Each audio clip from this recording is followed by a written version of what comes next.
Right, welcome back, sports fans. Welcome to another preview show. So we've got Boro Millwall this weekend, or Millwall Boro for your purists. I'm Foxy, as usual. We've all had a great summer. We won't talk about England. We won't talk about any of Boro's friendlies because it isn't a review. So Rob's here with me as usual. We're outside the Riverside, kind of.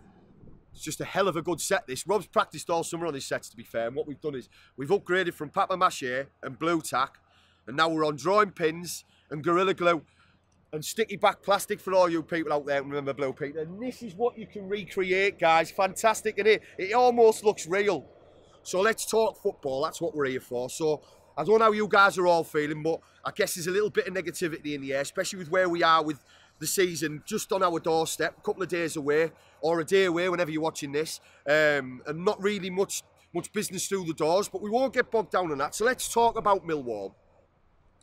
From looking at what Millwall have done pre-season and sort of looking at fans, speaking to fans, what I've kind of found out is that there's a bit of expectancy with Millwall this season. Obviously, as we all know, Millwall went on a brilliant run last year. We kind of put them out the playoffs when we beat them at home 2-0 in April.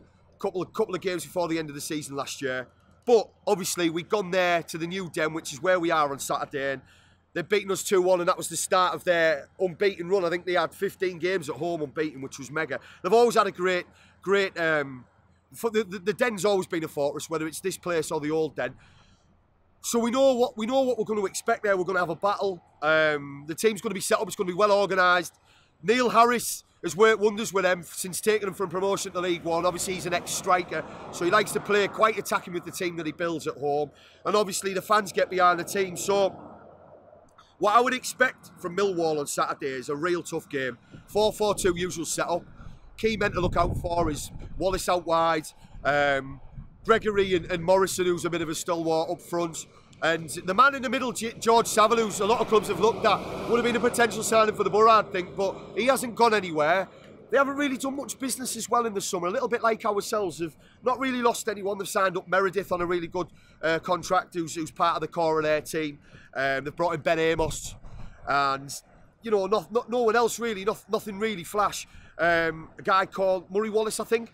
But apart from that, they haven't really done any business. But like I say, from looking at it, there's a lot of expectancy with Millwall this season, so will that kind of work in our favour a little bit? In a strange type of a way, we're starting our season with a bit of a sort of, not in panic mode, but a bit flat, I think. As I've just mentioned, there's not really been much going through the turnstiles in the way of players coming in. Obviously, we've got rid of players. Flint's been a great addition, so's McNair. Obviously, we won't get bogged down on the other stuff, Bamford going and things like that. We haven't brought enough attacking players in to be letting attacking players go. But, like I say, we won't get bogged down on that. So, there's a little bit of expectancy with Millwall this season. That could kind of work in our favour, because normally we'd be going there. Last season when we were going to games and we spent the money that we spent, we were looking at going places and winning every game. As I've mentioned, this will be a tight game. But from what I've seen and spoke with Millwall fans, they're expecting the same sort of season as they had last year. Now, anyone who watches football knows that every year teams will come from nowhere and play out of the skin. Sheffield United were another one that did it in our league last year. Obviously, Millwall, that we're talking about now, did it. So the way you look at that really is if Millwall don't win this opening game, there's going to be pressure on them straight away. I genuinely think they're a good squad. They've got a really good up-and-coming manager. The fact that they haven't spent much money, is that going to work for or against them? They've got the core of players. They've got Archer in goal, I think one player of the season for them last year with the season that they had. They've got Meredith, they've got Cooper centre-back, Meredith as a full-back, and then through the middle they've got Saville, Hutchinson, I think, and obviously Wallace, as I've mentioned, out wide. And then Morrison, who's an old-timer up front with Gregory, who's a really good player. Together as a team, they don't stop. They're really hard-working. They're going to play 4-4-2, very industrious. Like I say, at home especially, there's going to be pressure from the first whistle. Obviously, it's the first game of the season, so everyone's up for it beginning of the season anyway. But there's going to be an added bit of expectancy. So what do we think as a result? For me, we've discussed this off camera quite a lot.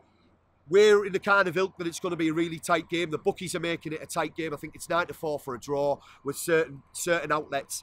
It's always a tight game. Like I say, they beat us there 2-1 last season. We only beat them there here 2-0 this season, the end of last season. So there's never really been a time when we've gone up there and hammered them, not in recent history.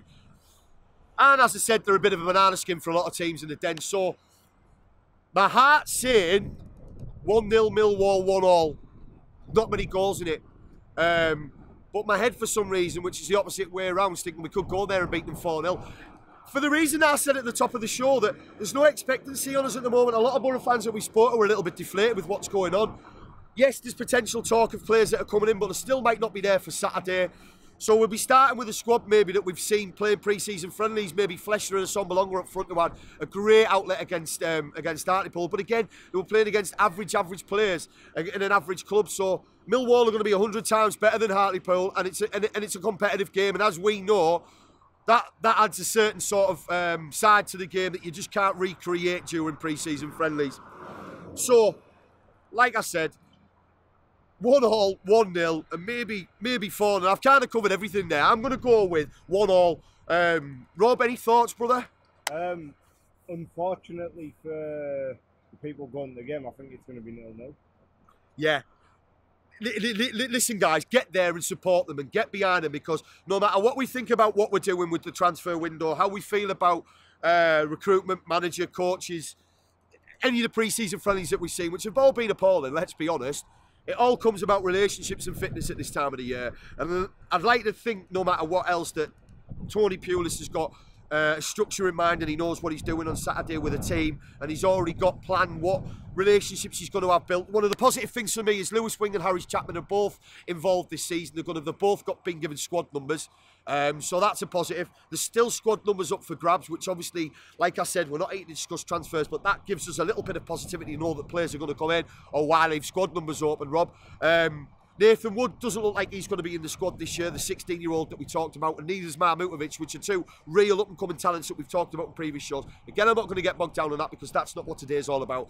So, maybe there is going to be a sprinkling of kids in there, but I just don't want to see us start the season with the way we finished it last year, because it was really, really dire. So, look, let's get behind them. As usual, it's all about you guys. We want your comments. We need you to get in touch. We've got to be a little bit excited because it's football crazy and we're back again. So, let's get a big following down to Millwall. Let's be positive. And everybody get in touch. Follow us on YouTube. Follow us on Twitter.